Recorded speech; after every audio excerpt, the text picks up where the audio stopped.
Bonjour amis créatifs, j'espère que vous allez bien. On se retrouve pour une vidéo scrapbooking et celle-ci c'est la partie 3 de l'album Bébé et surtout je pense un petit peu la meilleure partie, je sais pas vous mais c'est la partie décoration et bon c'est à la fois la partie que je préfère et à la fois la partie qui me stresse un peu parce que j'ai toujours un petit peu peur de me louper mais bon vous allez voir ça va bien se passer. Je prépare tout du coup, hein, toutes les étiquettes que j'avais découpées en amont, tous les, voilà, les embellissements que j'ai achetés, les étiquettes que j'ai découpées, les cartes, voilà, que ça fait un peu des petites cartes PL, etc. On m'a gentiment également envoyé des découpes, donc merci à la personne qui me les avait envoyées. Je sais pas si elle passera par là, mais si jamais c'est le cas, bah merci. Ça m'a vraiment beaucoup aidé et du coup elle m'a envoyé plein de découpes de cette collection-là. Du coup c'est cool. Il y a mon amie Cécile aussi qui m'a prêté des tampons, donc vraiment très très cool. Du coup voilà, avec ces deux personnes, j'ai réussi vraiment, je pense, à faire un super album complet pour ma cousine. Et du coup voilà, donc on passe à la décoration. Donc comme vous avez pu le constater, j'hésite pas à prendre mes encres Distress Oxide et à venir tamponner le contour de quelques cartes, histoire qu'elles ressortent un petit peu plus. Surtout que bah, des fois les cartes elles font, vous allez voir, je fais un peu du ton sur ton et du coup pour être sûre qu'elles ressortent, comme là par exemple, si j'avais laissé le contour comme ça, je pense qu'elle aurait moins ressorti, mais avec un petit contour un petit peu marron, et bien je trouve que c'est tout de suite plus joli. Et puis bah en fait je complète avec des petits embellissements. Donc là j'ai déchiré un petit papier, donc c'était une chute qui me restait, hein, et je suis venue mettre du double face sur la page. Et je vais venir faire dépasser le papier et puis après je le colle, je découpe ce qui dépasse, pardon. Je refais un petit coup de perforatrice, bon là c'est un petit peu loupé donc j'ai dû reprendre au ciseau. Et puis voilà, je viens tout simplement remettre un petit peu de décoration.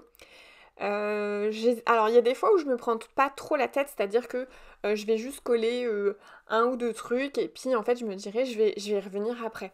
En fait je me suis rendu compte que je cherchais beaucoup à coller mes cartes et puis mes embellissements que j'avais achetés. J'ai pas utilisé tant que ça les phrases et tout, et en fait c'est parce que je les aurais fait si j'avais eu les photos moi-même. Mais là du coup, sans faire de photos, je trouve que c'est un petit peu compliqué de mettre du texte de manière un petit peu aléatoire.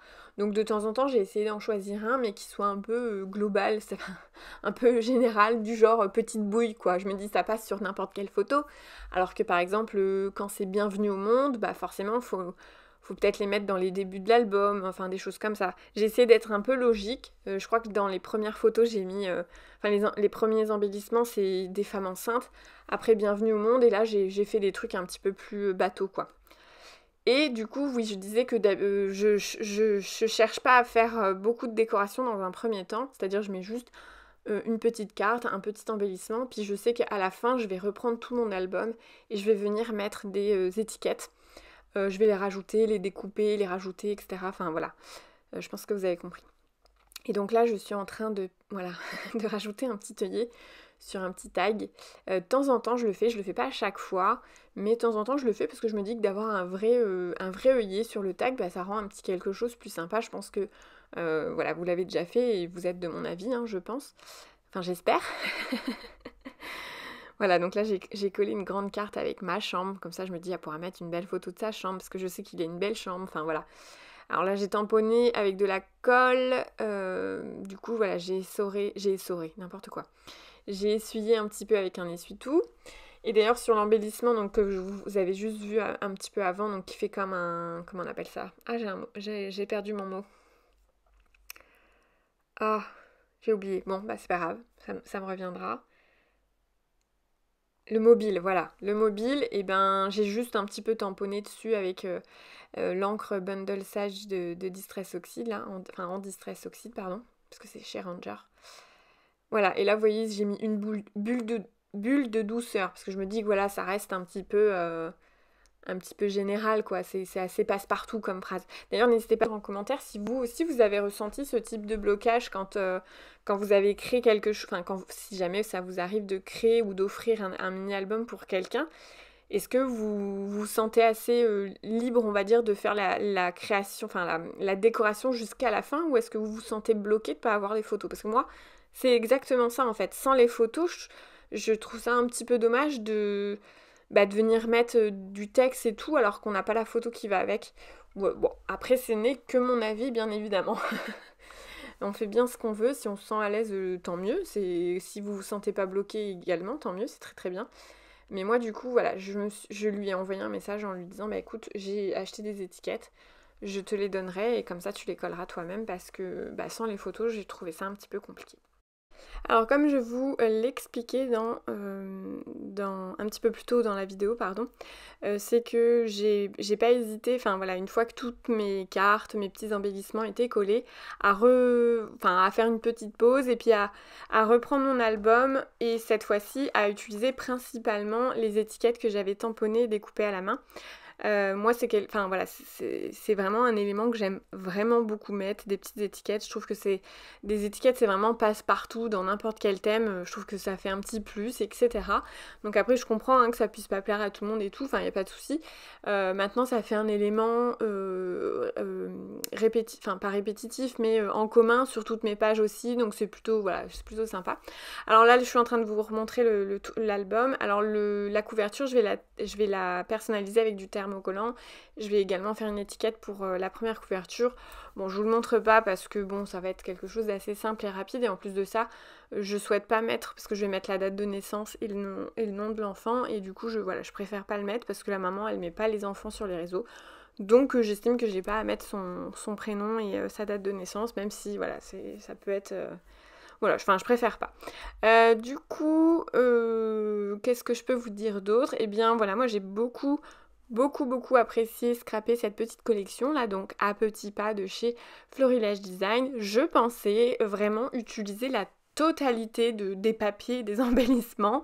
Et en fait, j'étais étonnée de voir qu'il m'en reste quand même pas mal. Du coup, je me dis, il y a peut-être moyen que je fasse quelques petites cartes ou des choses comme ça. Donc, je suis hyper contente du coup que j'ai quand même quelques petits restes. Éventuellement, je pourrais peut-être aussi dans mon Project Life, dans mon album photo de l'année. Donc, je sais pas encore, on verra bien. En tout cas, voilà, moi j'ai apprécié.